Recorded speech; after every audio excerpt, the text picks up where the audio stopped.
Attenzione, iniziando il Joe and Brian Show. So Joe, I got a question. What's going on with the San Siro? See, Bri, I'm glad you asked that because I think all of Milan has been asking this questions for the past I don't know 100 years of San Siro. For those of you who don't know, the San Siro recently just agreed to got purchased by Inter and AC Milan. They both currently rent it for a few million euro a year, and they don't own the stadium, so they're collecting some revenue on the tickets, but ultimately with like naming rights, the clubs are losing out on a lot of money compared to teams like Tottenham, which have brand new facilities that are beautiful. Parts of the San Siro are collapsing in real time. Yeah. We've been into the bathrooms there. It's rough, boys. It's rough. That being said, though, the city of Milan agreed to sell it to Inter and AC Milan together for 200 million euro, which is an interesting thing because Milan and Inter haven't officially bought the San Siro. Essentially, there's this environmental regulation getting placed in Italy, and I believe in late October or November, and they need to get it purchased before that. Otherwise, the San Siro becomes a protected historical site or something like that. So to make a long story short, they have a month to decide if they're going to go through with this. It looks likely. The clubs have been pushing for it. The price is reasonable. So this is purchasing the San Siro and the surrounding areas near it. So they're going to build this new stadium with a capacity of roughly 71,000 seats is what they're saying. And they're trying to get it done for the 2032 Euro. So we'll see if that timeline is met. I know how Italians are and their deadlines. It's not an easy thing. But yeah, I think this serves as a huge upside for both teams. Brian, how do you feel about it? So it's always been like an interesting thing that in Italy, the government owns the stadiums because, Sure. The Prem and La Liga, big teams, they own their own stadium. Tottenham, Right. like you said, have their big fancy stadium. No one wants to put their naming rights on it because Tottenham aren't a big enough club, but they have a really cool stadium. So I've heard. Beautiful. But I've heard it's beautiful. but San Siro is historical. 100 We've years had old. the pleasure of we've had the pleasure of being there for a Milan derby. Not the most exciting Milan derby, but Depending the on fact who that you we've ask. been shut up. But the fact that we've been is still like a huge achievement. Sure. And the atmosphere was still lively. It wasn't like it was dead. I've been No, to no, like no. some Barca games where it's like you can tell it's mainly tourists there because the only thing they know is Barca. But it's nice that we're finally seeing some things ease up in Serie A where clubs actually own their own stadium. So I assume they're going to be making way more money if they actually own it, right? Because how do you know how like that works with the ticket sales? Like, Yeah, I assume so they just get like a percentage, or do they get the full? Do they get the full? Whatever, all their business money goes through them, but they do have to pay like a fat ass. So they rent the stadiums, so right? Something yeah. like that. Yeah, so essentially, like most of these clubs in Italy, despite having like barely any budgets and running at a deficit, there's a really big revenue problem. But from a cost perspective, it's actually not super expensive to run these teams. Obviously, there's salary and those big expenses, but when you don't have to finance a stadium, it allows like these provincial sides in Italy to definitely get like a leg up in the competition. But it really does hinder back the big teams. As far as now, only a few teams in Italy even own their stadiums. It's Juve, of course. I wonder how they got that through the courts. So Juve own a stadium, Udinese, Sassuolo, and I believe one or two others. Como might own theirs, but I'm not 100% sure. Essentially, there's a big revenue problem. These clubs aren't able to collect as much on tickets. Also, you'll see with a lot of these stadiums, they'll host like concerts and events and just ways to produce additional revenue, even stadium tours. And right now, they're just not able to do that. So giving them this flexibility, I mean, I don't think it's the most outlandish thought to hypothetically live in a world where we see an NFL game or something like that even played at the San Siro. Just having the ability to host those teams now is really interesting. And also, Italy made a bid for the Champions League, obviously, to try to host the final. They were denied. San Siro's too old. So if you really want to like keep revenue coming in, these clubs need to own their stadiums, and you're getting so much money coming in that way. Obviously, there's a big upfront cost, but here's the benefit for two teams like Inter and Milan. It's not easy to put all that money together to purchase a stadium. So having half No, a no, million on each financed over 10-year period, it's doable. Financially, it's that's a possible. good And deal.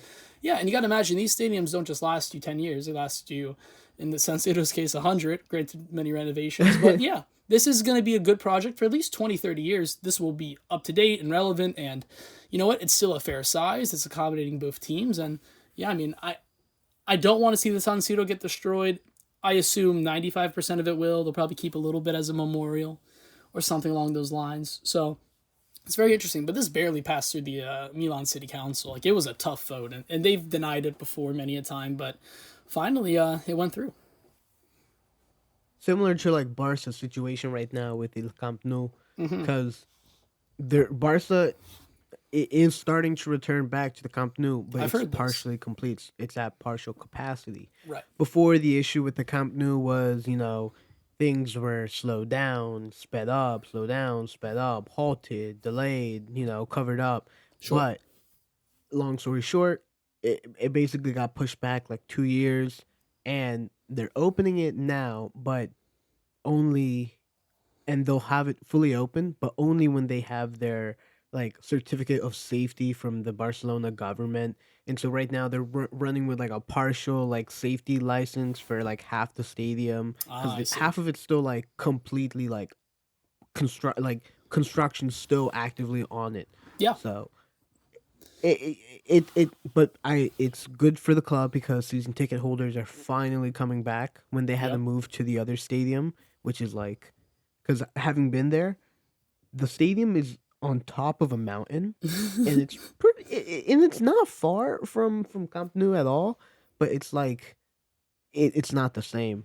It's not the same. It's a little bit out the way, and it's like Is that where Camp the Cruyff Arena? Sant Mujic, something like that. Mount Mujic or something like that. I can't remember what it's called. Gotcha. Santi Mujic something, Olympia Campo. I don't know, but the players had to play this season there. Then they had to play another game because something like that.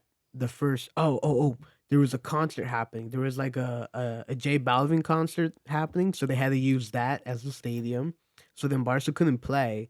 So then that's when they played at the Johan Cruyff Arena, and then they came back to Camp Nou later this season. So they've already started playing at 3 different stadiums for their home games. So it's like the stadium bullshit. It can be tedious and it can be a lot.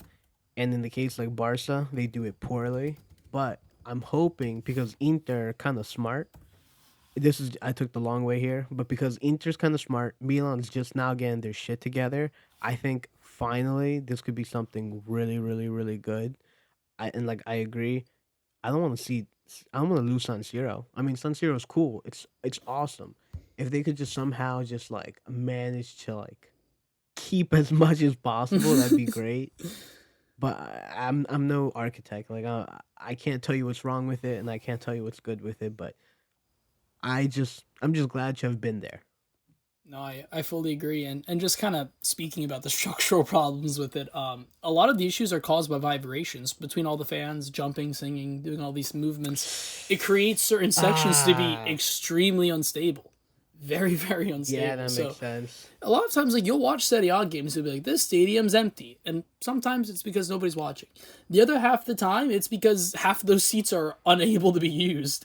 And in the case of Fiorentina, they're actually currently going through a stadium renovation themselves, but they're doing it over the course of a couple of years and in segments. So one of the curvas has been ripped out and it's being redone. There's a giant construction site behind it. But the other 2/3 or 3/4 of the stadium are open. So Atalanta did the same thing. They actually own their own stadium as well. And that's what's really helped propel them even into new financial, capabilities. And yeah, I think ultimately, like, even if a team like Roma or Lazio could get their own stadium or share it, whatever the path is, this will help them so much. I mean, it'll build a big gap between some of these lower teams in the league for sure, but maybe as Italy starts to wake up, they can modernize and push things to be better. It's cool though, because it's like we still agreed on sharing the stadium. 'Cause, Yeah, like it hurts from a revenue it- like, perspective, but it's cool. yeah, And I'm it's I like cool. it. I like it. From like it's like from a traditional standpoint, it's like, oh yeah, all right, we're twins for real. Like we're siblings because we fucking hate each other. Yeah. But that's why it's so nice to get the win over each other. It's like sibling rivalry. It's like, but we still love each other. It's still Milan, so it's just like we gotta come together, low key.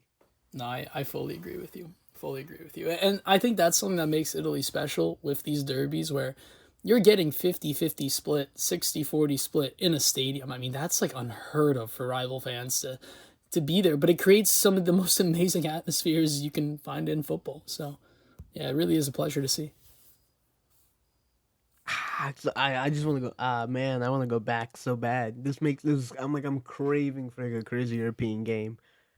Me too. Me too. We need to go to Europa League or something. I need something. I do For want the to take World a Cup trip is to gonna be Italy. awesome.